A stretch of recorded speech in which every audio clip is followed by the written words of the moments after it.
Yang saya hormati anggota DPRD Provinsi Lampung, Bapak AR Suparno. AR itu Arianto ya Pak ya. Bapak Arianto Suparno. Mudah-mudahan beliau semakin sukses. Ya, kalau bisa terpilih lagi nantinya. Selanjutnya yang saya hormati narasumber pertama, yakni Bapak Mayor Infanteri Suprapto yang juga dan Ramil Teluk Betung Selatan. Penyampaian beliau enak, persuasif. Mestinya beliau dulu mondok biar jadi penceramah ya Pak. Ya kan, persuasif itu kan ngomong itu bakat Bapak Ibu. Ngomong depan umum itu bakat, nggak mudah soalnya. Selanjutnya yang saya hormati yang punya wilayah, Bapak Lurah Pinang Jaya, Bapak Ujang Sarbini. Saya doakan beliau jadi camat. Jangan jadi RT Pak, kebalik nanti. Selanjutnya yang saya hormati Bapak-bapak ketua-ketua RT dan anggota Linmas, untuk sosialisasi ideologi Pancasila dan wawasan kebangsaan ini bagusnya memang buat RT sama Linmas Pak, karena memang ujung tombak yang langsung bersentuhan dengan masyarakat. Cuman ada bisik-bisik dari Pak Suparno tadi, jangan ketiduran katanya. Kalau ketiduran amplopnya dikurangin isinya. Harus fokus. Baik, begini Bapak Ibu rahimakumullah, saya ini akan bicara sesuai dengan kapasitas saya. Karena saya ini pertama adalah Ketua Pengurus Daerah Baitul Muslimin Indonesia. Itu sayap Partai PDI Perjuangan, DPD PDIP Provinsi Lampung. Dan juga sebagai pengurus Komisi Dakwah Majelis Ulama Indonesia Provinsi Lampung. Saya juga di Komisi Dakwah, memang tugasnya ceramah. Dan juga sebagai Wakil Ketua Lembaga Dakwah Nahdlatul Ulama LDNU PWNU Provinsi Lampung. Jadi sesuai dengan kapasitas saya. Nah, pada kesempatan kali ini kita bicara tentang ideologi Pancasila dan wawasan kebangsaan. Kita semua sudah sama-sama tahu ada orang-orang yang coba ingin membenturkan agama dengan Pancasila. Yang kita tahu persis bahwasanya kemarin tanggal 1 Oktober ditetapkan sebagai Hari Kesaktian Pancasila karena gagalnya kelompok-kelompok yang ingin merongrong Pancasila.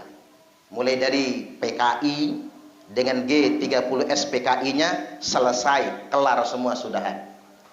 Sebelumnya ada DITII, NII, Kartosuwiryo juga habis semua. Itu memang pas ditetapkan sebagai Hari Kesaktian Pancasila. Dan memang kebetulan saya ini lahirnya tanggal 1 Juni. Hari lahirnya Pancasila. Jadi itu angka menarik itu.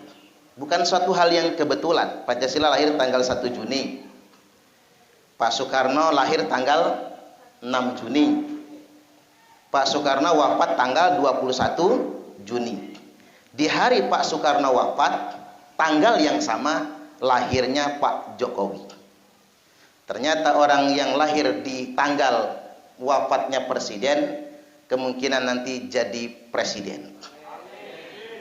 Makanya Bapak Ibu tandain Pak Harto wafat tanggal berapa. Mudah-mudahan punya anak tanggal itu nantinya. Gus Dur wafat tanggal berapa, tandain. Ya, artinya ketika kita bicara tentang ideologi Pancasila dan wawasan kebangsaan, bukan gede-gedean kita ini, bukan wah-wahan. Karena boleh jadi siapa tahu dari Bapak Ibu nanti lahir anak yang mungkin jadi presiden di negara ini. Allahumma amin. Atau jadi orang besar. Karena kita nggak tahu kan. Pak Jokowi itu cuma tukang kayu. Cuma tukang kayu, anak kolong bukan, darah biru bukan, darah hijau pondok bukan, kaya raya kayak Abu Rizal Bakri tidak, punya partai tidak, ganteng kayaknya masih gantengan saya lah dikit gitu ya, tapi jangan dilaporin Pak Jokowi, Pak Suparno ya. Artinya sampai sekarang masih banyak orang yang masih kayak mimpi, kok bisa beliau jadi presiden? Itulah takdir Allah. Itu kehendak Allah. Saya kalau ngelihat pemilihan gubernur masih bisa disogok. Pemilihan bupati wali kota masih bisa disogok. Tapi kalau milih presiden, ndak bisa disogok. Jajal kalau nggak percaya. Sogok rakyatnya suruh milih presiden, nggak bisa. Satu-satunya pemilihan di negeri ini yang nggak bisa pakai sogokan itu presiden. Makanya saya meyakini siapapun yang terpilih jadi presiden itu atas kehendak dari Allah Subhanahu wa taala. Saya kembali ke konteks materi kita. Ada pihak-pihak yang ingin membenturkan 4 pilar kebangsaan kita.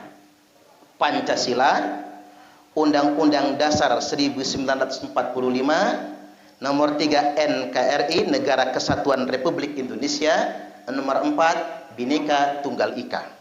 Ada pihak-pihak yang mengatakan Pancasila togut, Undang-Undang Dasar 45 itu kafir karena bukan Al-Quran, NKRI itu mau diganti sama khilafah, dan tidak mau dengan keberagaman, tidak menghargai Bhinneka Tunggal Ika. Dia mau orang seperti dia saja. Padahal pesan dari Pak Prapto tadi, ya kita harus menghargai perbedaan. Kita nggak mungkin sama, betul nggak Bapak Ibu? Nggak mungkin sama. Itulah mengapa kita hidup berbangsa dan bernegara dengan wawasan kebangsaan. Kalau kita dihadapkan dengan perbedaan, agama sudah kasih rumusnya. Lana a'maluna walakum a'malukum. Ya untuk sampean amal sampean, untuk saya amal saya. Jangan ngopeni orang, jangan ngurusin orang. Masing-masing saja. Bahasa agamanya fastabiqul khairat, berlomba-lomba dalam kebajikan. Ya sudah, dia amalkan menurut keyakinan dia, kita amalkan menurut keyakinan kita, jangan saling ganggu. Kayak hidup bertetangga lah. Jangan ngopeni rumah tangga orang. Urusin saja rumah tangga kita sendiri. Setuju nggak kira-kira? Makanya ada pepatah orang pasaran Bapak Ibu. Laki-laki yang rajin mencium istrinya relatif lebih panjang umur dibandingkan dengan laki-laki yang mencium istri tetangganya. Enggak, bapak-bapak setuju nggak kira-kira?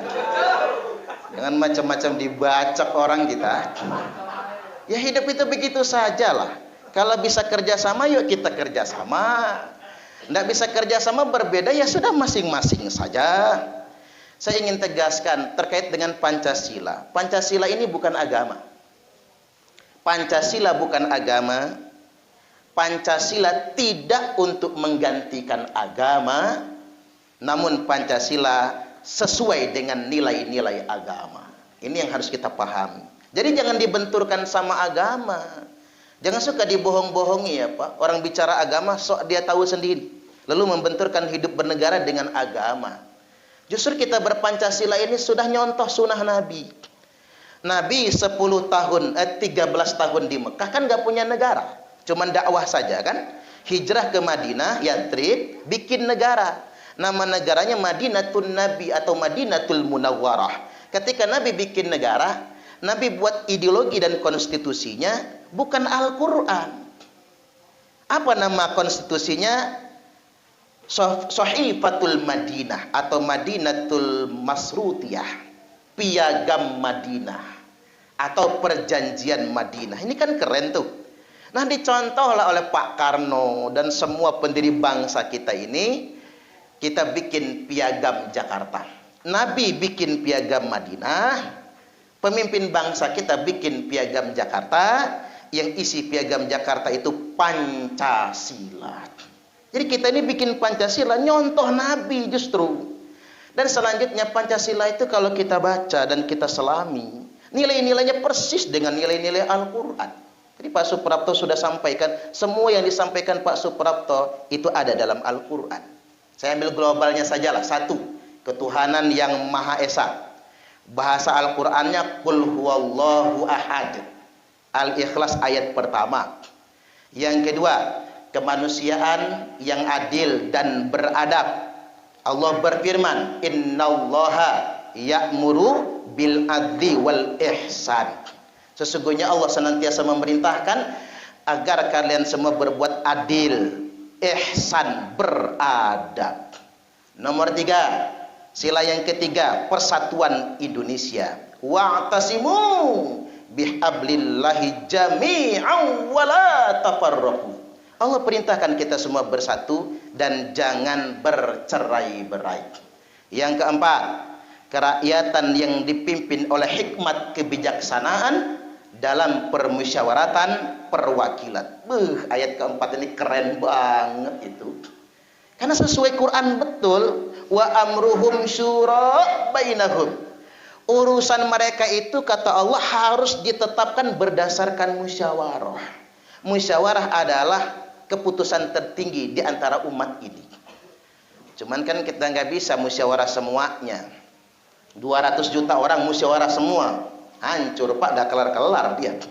Maka sistem musyawarah kita permusyawaratan perwakilan. Makanya setelah Nabi wafat, milih Abu Bakar pakai sistem permusyawaratan perwakilan.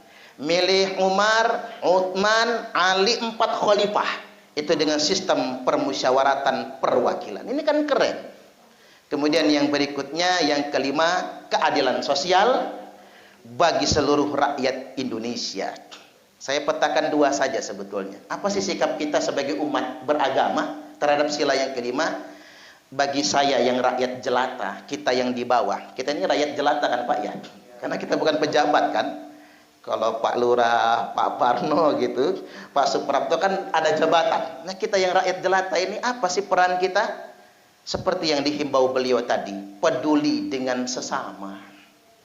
Karena begini, apalagi di masa pandemi ini ya Pak, orang pintar semua bahasa Inggris kan, diam di rumah, stay at home, kerja dari rumah, home working, sekolah dari rumah, home schooling, ngajar dari rumah, home teaching, buruh harian di rumah kan tidak digaji, home pimpa, alaihum gambreng.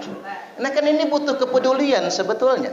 Makanya kalau kata Syekh Abdul Qadir Al-Jailani, sesuap nasi yang engkau masukkan ke dalam perut orang yang lapar, itu lebih baik daripada membangun 1000 masjid jami'. Makanya saya ceramahkan keliling di Lampung ini, kata saya, berhentilah umat Islam itu berlomba-lomba mempermewah masjid. Mahal bikin masjid itu. Nabi nggak suka kalau kita cuma mempermewah masjid. Karena ada teguran dari Nabi, la taqumus sa'atu hatta yatabahan nasu fil masajid. Tidak terjadi hari kiamat kata Nabi sehingga umatku hanya berpoya-poya mempermewah masjid. Tuh kan? Nabi nggak suka. Maksudnya begini, jangan sampai Bapak Ibu masjidnya mewah tapi ada tetangga masjid yang nggak kebeli beras. Jangan sampai itu. Sekarang ini begini, sekolah mahal nggak sekolah? Apalagi SMK, mohon Pak Suparno ingetin Pak Gubernur itu ya. Karena begini, orang yang masuk SMK itu rata-rata orang miskin, betul nggak Pak? Kalau orang kaya nggak mau masuk SMK itu, masuknya SMA mereka. Anceng-ancengnya STPDN soalnya. Mau masuk Akpol, masuk Akmil gitu kan. Kalau orang susah masuk SMK, Masya Allah SMK Pak, ada yang 15 juta daftar ulangnya. Ada yang 20 juta. Ada paling kecil SMK di Bandar Lampung 6 juta daftar ulangnya. Belum uang bangunan, kok orang tua yang bangun sekolah jadinya ya. Saya ini terus terang saja, kita harus peduli dengan sesama. Saya ini pernah ditegur Pak, Ustadz, dakwah yang sesungguhnya itu bukan di mimbar, tapi dakwah yang sebenarnya ada di tengah-tengah masyarakat yang lemah. Iya juga ya Pak. Dakwah kalau cuman di mimbar mah enak, turun khutbah langsung diamplopin. Awas Pak Parno kalau lupa ya, awas kalau lupa. Iya kan? Saya sering ketemu Pak Suprapto di Masjid Korem. Saya dapat tugas setiap Jumat yang keempat.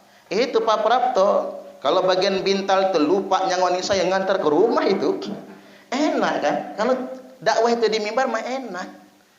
Makanya ujian pendakwah itu, jihadnya penceramah itu ada 2. 1, mengamalkan apa yang dia ceramahkan.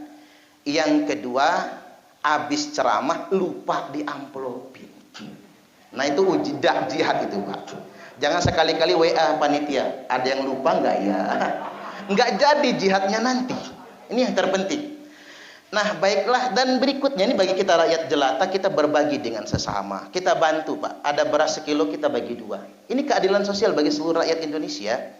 Tapi bagi pemerintah lain lagi. Indonesia ini trias politika, eksekutif, legislatif, yudikatif. Buat penguasa, satu permohonan rakyat itu. Yang penting satu, bela kepentingan rakyat. Dua, jangan korupsi. Setuju nggak kira-kira? Karena begini Pak, anggaran APBN buat pendidikan itu 20%. Dari postur APBN 2000 triliun, 400 triliun setahun. Tahu nggak nolnya berapa itu? Ketik di kalkulator, nggak muat kalkulatornya itu. Nggak muat. Itu kalau benar-benar tidak rembes ya Pak, nggak bocor. Kalau kata Pak Prabowo itu nggak bocor, percayalah. Gratis sekolah mulai dari PAUD sampai S1 minimal di Indonesia itu. Nggak ada gaji guru honor 300.000 itu, nggak ada itu. Saya mewakili bapak-bapak sebagai rakyat kita ini ya. Baik, sedikit lagi nih bekal buat Linmas sama ketua-ketua RT. Jangan kejebak dengan orang-orang yang mengatasnamakan agama untuk membenturkan dengan negara. Jangan kejebak. Saya ambil contoh misalnya gerakan-gerakan khilafah misalnya Pak. Saya ingin tegaskan bahwasanya kalau ketemu kelompok-kelompok kayak gitu ya, tidak ada satupun dalilnya dalam Al-Quran dan Sunnah untuk mendirikan khilafah. Tantang begitu ge Pak. Bapak-bapak ketua RT kalau ada pengajian aneh di lingkungannya itu, Linmas juga, kalau mereka ngajak debat, tantangin aja. Tunjukin satu aja dalil yang memerintahkan mendirikan khilafah dalam Quran dan Sunnah. Mereka nggak bisa menunjukkan. Jadi upaya-upaya untuk merongrong negara kesatuan Republik Indonesia, malah justru ada ancamannya dari Nabi. Waman mata wa huwa mufarikun lil jamaah. Barang siapa yang mati dalam keadaan sedang memberontak kepada negaranya sendiri, mata mitatan jahiliyah, maka matinya mati jahiliyah. Makanya hati-hati pengajian-pengajian. Bahkan sekarang ini banyak rumah-rumah berkedok rumah tahfiz, Bapak Ibu, ternyata tempat penggalangan dana terorisme. Nah, ini peran Linmas, ketua RT dan lain sebagainya. Termasuk yang lagi heboh-heboh kemarin, bendera hitam itu. Nah, ini Linmas sama ketua RT harus tahu dasarnya. Ada hadis yang menyebutkan begini, idza ra'aitumur rayatis sud, apabila kalian semua melihat bendera hitam dikibarkan, falzamul arda wala tuharriku aydiyakum wala arjulakum, tetaplah di negeri kalian masing-masing, jangan ikut-ikutan mereka, jangan gerakkan tangan kalian, jangan ikut dengan kaki kalian, karena mereka itu kelompok bendera hitam palsu. Qulubuhum kazuburil hadid, kelompok seperti itu kata Nabi, hati mereka keras seperti batu. Makanya kelompok-kelompok begitu kan ngebatu hatinya Pak, kayak budek kupingnya, nggak mau mendengarkan penjelasan lagi. Nah, kalau bisa diajak dialog, dialog. Kalau nggak bisa diajak dialog, Bapak Ibu, ya serahkan ke Ustadz, serahkan kepada Kiai, biar kita nanti ajak dialog. Jangan kejebak yang sedemikian rupa. Ada yang nanya, Ustadz, emang ada kelompok bendera Islam, bendera hitam beneran? Ada. Nanti ketika Imam Mahdi sudah memimpin pasukan melawan Dajjal, baru ada kelompok bendera hitam sebenarnya. Sebelum Imam Mahdi muncul, semua yang pakai bendera hitam itu bendera hitam palsu. Makanya NU nggak pakai bendera hitam, Muhammadiyah nggak pakai bendera hitam. Nah, satu lagi, jangan